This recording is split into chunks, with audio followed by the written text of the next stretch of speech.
Hi, today I'm going to show you how to remove the airbag module on new Ford Bronco 2021 Plus. It's also sometimes called SRS module or RCM. Please make sure you disconnect the battery first. Now we can remove a plastic trim. You just pop it back and up. Detach two cables. And two wire harness over there. Now we remove plastic covers and nuts, two in the back, two in the front.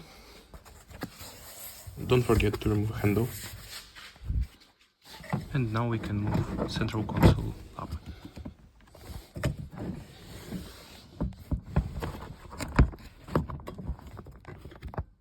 And we have an access to a nut.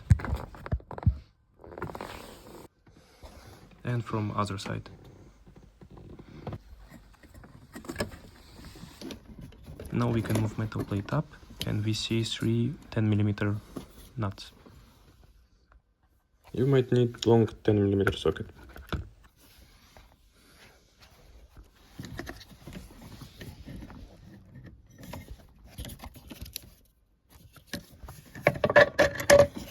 And now we can take it off.